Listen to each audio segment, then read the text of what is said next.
Ladies and gentlemen, Roger Radio here, and welcome to yet another video, and welcome to another pop quiz. Today, I'm gonna be testing my mic and ask myself the question of how well do I know Yes's early days? Now, I'm gonna be honest with you, I really don't have much knowledge about Yes's stuff, but I figured I might as well make this kind of content anyway, because I know you guys really want to see how much knowledge I have, and I'm sure you guys care a little bit. You really don't. I can already tell in the comments that you really don't. So, but that being said, I've also have been listening to a whole lot of Yes lately. I've listened to albums such as Fragile, Close to the Edge, Tales from Typographic Oceans, Relayer, you name it. And if you all remember, a while back we did do 2 album reviews on them, which was Tales from Typographic Oceans and their most recent work, Aurora. So you could say I'm kind of a Yes connoisseur, but I'm wondering how well I'll really do at this quiz. I'm probably going to end up doing just as worse as with last week's video. So that being said, let's get into it. Let's bring up the quiz right now. There we go. That's now we're talking. I think you know everything about Yes? Then take our quiz and prove it. I will include a link to the quiz in the description below, so I encourage you all to check that out. Here they are. This is the original lineup right here. You got Chris Squire, John Anderson, Tony Kaye, Peter Banks, and Bill Bruford. And obviously there's a lot of information that's right here. I'll just let you guys read that on your own time. We ain't got time for this, so let's get into it, huh? Here it is right here. Yes, the early years. Let's play now.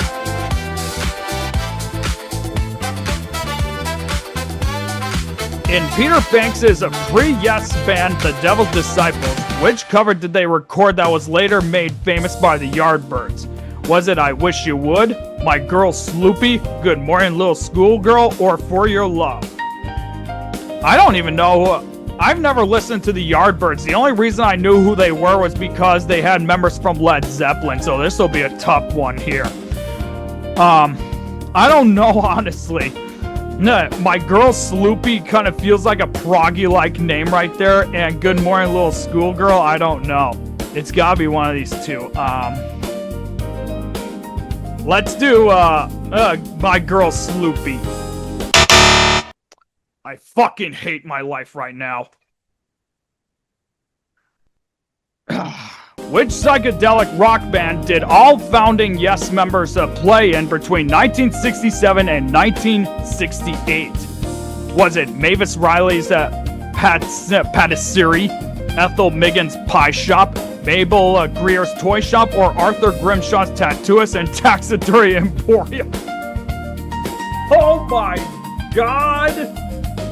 That seems like such a psychedelic name right here, man. It really does. But it feels like it would probably be Toy Shop. Let me see here. Patisserie, Pie Shop, Toy Shop, or Tattooist and Taxidermy Emporium? Oh god, I really don't know actually. Let's I think I'll just concede and just say a Toy Shop. Ooh, yeah! That's what I'm talking about. Before co-founding Yes, John Anderson's demos were released by Parlophone in early 1968. Which fairy tale writer's name did he use as a pseudonym? Jacob Grimm, Wilhelm Grimm, Hans Christian, or Charles Perrault? Shit. I did not even know that John Anderson used a synonym, honestly. But which one seems like a fairy tale writer's name? I feel like it's either Wilhelm or Hans, because all these fairy tales, they always like have some fucking European trope in it. I don't know why. I really don't know why. So, how about we do Hans Christian? Ooh, yeah. That's what I'm talking about, people. Yeah. Which founding member came up with the band name Yes? Was it Bill Bruford, Peter Banks, Chris Squire, or John Anderson? Shit. I honestly really don't know, man. It seems like it would be John Anderson or Peter Squire that came up with it. I want to say it's Chris Squire, actually. But I don't know. Could it be Bill Bruford? I don't know. I feel like it would be John Anderson because, after all, he is the front man. I think I'll just concede and say Chris Squire. Final answer. I should have known it'd be the one fucking guy I keep forgetting about in Yes. Prior to replacing Peter Banks, Steve Howe was in the band Tomorrow. What was the title of their 1967 single that John Lennon described as a psychedelic anthem? Was it Revolution, Hole in My Shoe, My White Bicycle, or Mellow Yellow? I have a feeling that it would either be Hole in My Shoe or My Little Bicycle. But then, of course, My Little Bicycle does feel like it's a Yes tune, to be honest, so let's go with this one. Ooh, yeah! Which track from their debut 1969 self-titled album is featured in Vincent Gallo's 1998 movie Buffalo 66?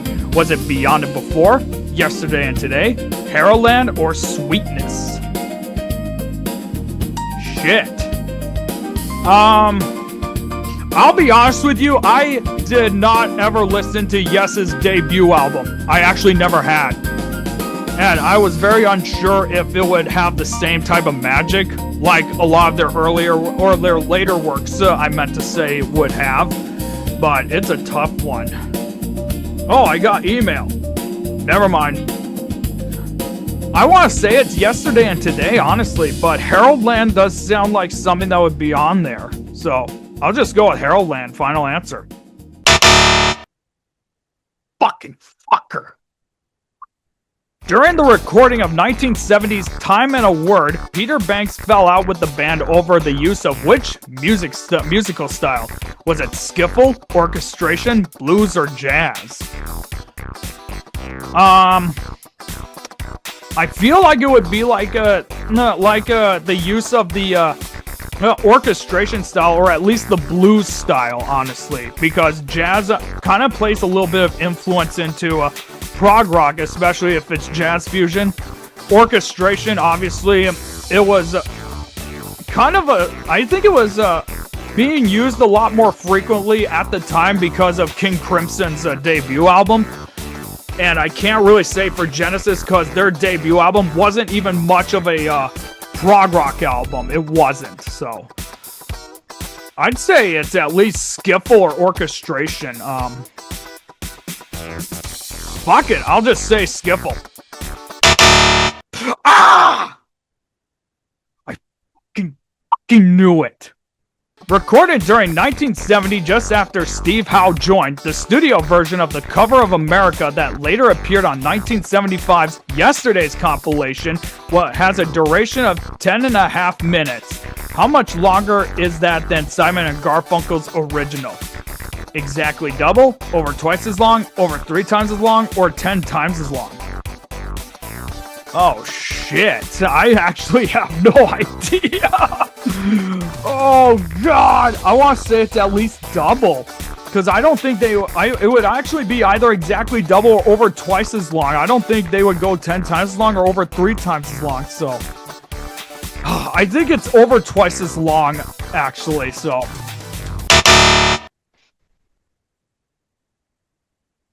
I don't know what to do. In 1970, Yes worked on and rehearsed the new material in Langley Farm near South Molton in Devon. Who later bought the property? Was it Rick Wakeman, Steve Howe, Richard Branson, or Phil Collins? You know, I actually don't know, to be honest. I feel like it would either be one of these three, because I don't know if Phil Collins bought that property. Oh god, I don't know. I want to say it's gotta be Steve Howe or Rick Wakeman, actually. One of them. Let's, I'll just go with Rick Wakeman. Final answer. Are you fucking kidding? was too fucking obvious! In the cover sleeve photo of 1971's The Yes album, keyboardist Tony Kaye's foot is in plaster. How did he break it? A skiing holiday, a car crash on tour, a football mishap, or his organ fell on his foot? I feel like it's gotta be that his organ fell on his foot. Let's try that. What the?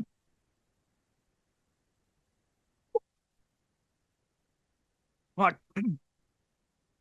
Which wind instrument did Colin Goldring of prog band, whatever the hell that says, play on the Yes album track I've Seen All Good People?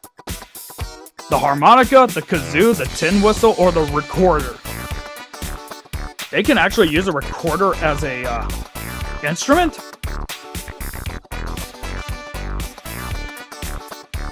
I don't remember if there was a harmonica played in it. I fucking hate this song. Like, I don't care what anyone says, I hate this song. So how would I know? I feel like it might be a kazoo or a tin whistle, actually.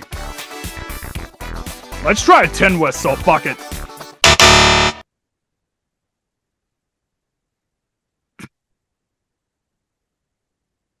Which band did keyboardist Tony Kaye form after leaving Yes in 1971? Was it Hedgehog, Vole, Badger, or Otter? I think it was actually Vole, if I remember correctly. Final answer.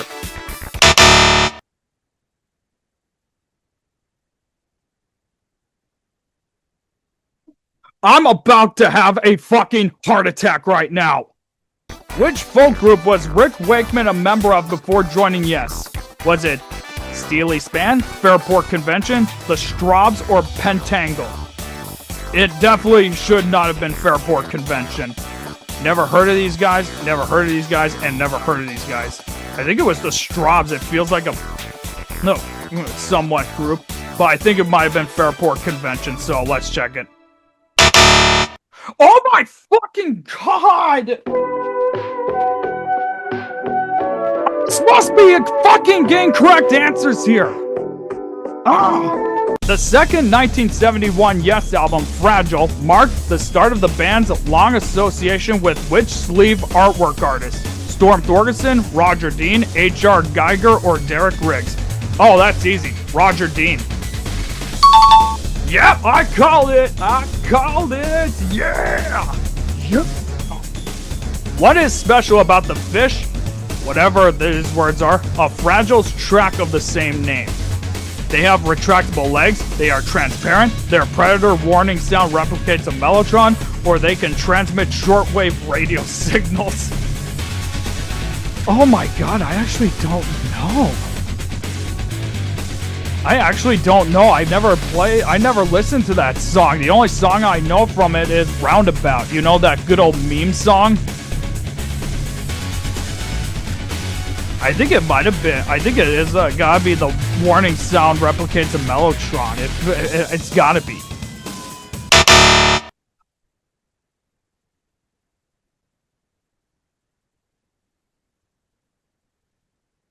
The guitar leading into the dramatic bass riff at the start of a Roundabout soundtracks, a viral meme which originated in manga anime series JoJo's Bizarre Adventure. What does the meme text say? Watch this space to be continued. Update next week, or IYKYK. It's obviously to be continued. It's gotta be. I called it. A classic meme right there. A really classic meme, people. Which prog bassist performed with Yes after Chris Squire's passing when the band played Roundabout during their induction into the Rock and Roll Hall of Fame in 2017? Was it Pink Floyd's Roger Waters, King Crimson's Tony Levin, Rush's Geddy Lee, or Genesis' Mike Rutherford? Now this is gonna kind of be a tough one right here. I know it was definitely not Roger Waters and definitely was not Mike Rutherford. Or actually I meant Geddy Lee, It's not Roger Waters and Geddy Lee, definitely. It's between Tony Levin and Mike Rutherford. But my question is, how close of a relationship did Yes even have with Genesis? I feel like they knew the guys from King Crimson a whole lot more considering that John Anderson, after all, did get the copy of the autobiography of a yogi from one of the guys from King Crimson. So it's gotta be Tony Levin. It's gotta be. Are you serious? It was actually Geddy Lee? They don't see Rush does not seem like a band that Yes has ties with. The title of instrumental 5% for Nothing was a reference to the band's previous manager, the band's royalties, an increase in VAT, or fizzy pop refundable bottles. You know, this is actually going to be a tough one here. I have a feeling that it's either going to be their previous manager, their royalties, or refundable bottles. It's gotta be these, the refundable bottles. I don't know, man. It's just gonna be spitballing here. Oh, it was their previous manager. Fuck me, dude. What did John Anderson write the lyrics to Long Distance Runaround about? Post office queues, religious hypocrisy, playing hide and seek, or PE at school? It's gotta be at least PE at school. That's like the only thing that I have. I don't think it talks about these, honestly, or playing hide and seek. I'll just say PE at school, dude. I say fuck it. I'm about to have a fucking heart attack right now. Fragile ends with a hidden track reprise of which previous song? Roundabout, Cans and Brams, We Like Heaven, or 5% for Nothing? It feels like it would be Roundabout since it's their popular shit, so let's check it.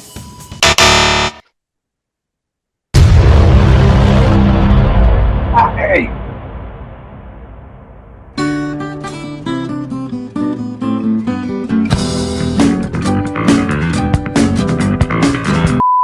Well, guys, I had a good start, but at the end, I fucking choke it away like I always do with everything.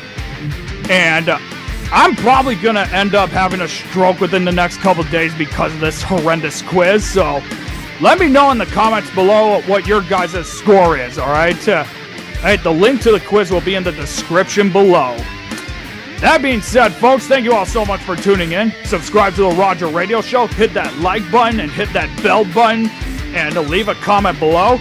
And be sure to follow me on all my social media, and join me on my Discord server. The links to all of that will be in the description below.